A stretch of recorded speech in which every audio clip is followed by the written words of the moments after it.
આજે કલેક્ટર ઓફિસે આવીને એવી આશા લઈને આવ્યા છે કે જે અમારી મહાદશામાનું અપમાન થયું છે અને બી માના વ્રતના અંદર જે પંડ્યા કરીને છે અને આની ગુનાહિત પ્રવૃત્તિઓ છે બહુ બધી. જૂના આગળ જોવા જાય તો આના પર 7 વર્ષની સજા લાગેલી છે અને આ પૈસા હેઠવાનો એનો ધંધો છે.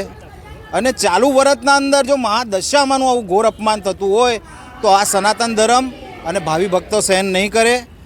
કમ કે આ એક નહીં બે નહીં, આ વારે ઘડીએ કોઈ કથા હોય કે કોઈ બી વિષય હોય એ સમયે આ હરામી સનાતન ધર્મને જ ટાર્ગેટ કરે છે ખાલી.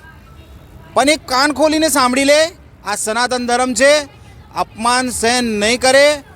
અને બીજી વસ્તુ કે જે મૂર્તિના અંદર જે માતાજીની મૂર્તિ હતી ત્યાં હજારોની સંખ્યાના અંદર પબ્લિક હતી, ત્યાં આગળ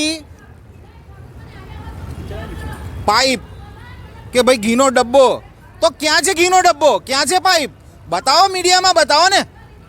અરે માતાજી તો તૈયાર છે જેલમાં જવા માટે. અગર જો તમે એક સબૂત લઈને આ રોડ પર બતાવો કે મીડિયાને બતાવો, જનતાને બતાવો.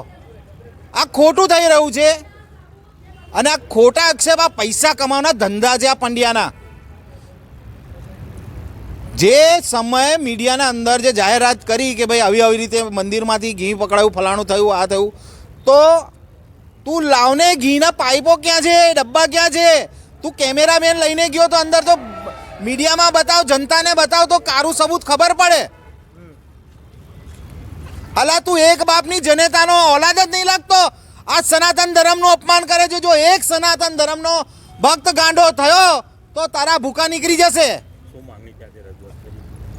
રજૂઆતના અંદર એવું છે કે આના જેટલા કારા કાવરસ્તરા છે, જેવું કે એને 7 વર્ષની સજા લાગેલી છે, સનાતન ધર્મનું અપમાન કર્યું છે અને માતાજીનું બી હમણાં હાલમાં આટલું ચકચાર મચી રહ્યું છે અને પોલીસ બી જોઈ રહી છે આંધળી થઈને. એ વ્યક્તિના પર ગુના છે, માતાજી પર કોઈ ગુના છે?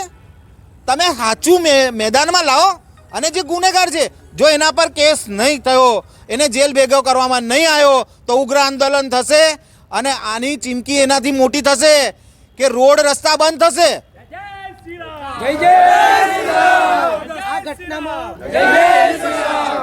જી, આ ઘટનામાં વડોદરા શહેરમાંથી કોઈની પણ આપણે શક છે?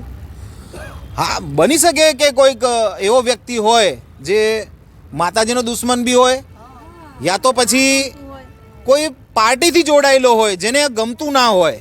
કેમ કે રોડ રસ્તા પર પબ્લિક એટલી બધી હજારોની સંખ્યાના અંદર એ સમયે થાય છે.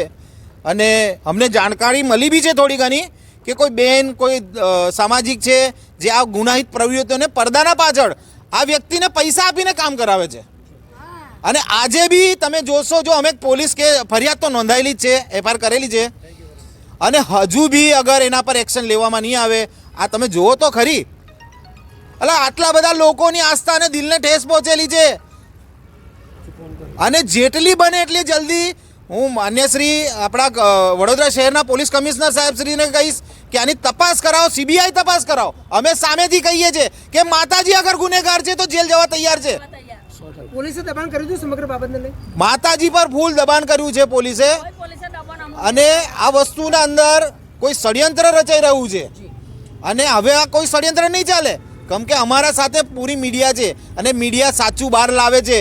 અને આજે વટથી અમે મીડિયાની સામે ઊભા છે અને વટથી કહીએ છીએ કે આ કાલા ટોપીને જેલમાં ભેગા કરો. આ પાંડિયા બાંડિયા ના જોઈએ આવા.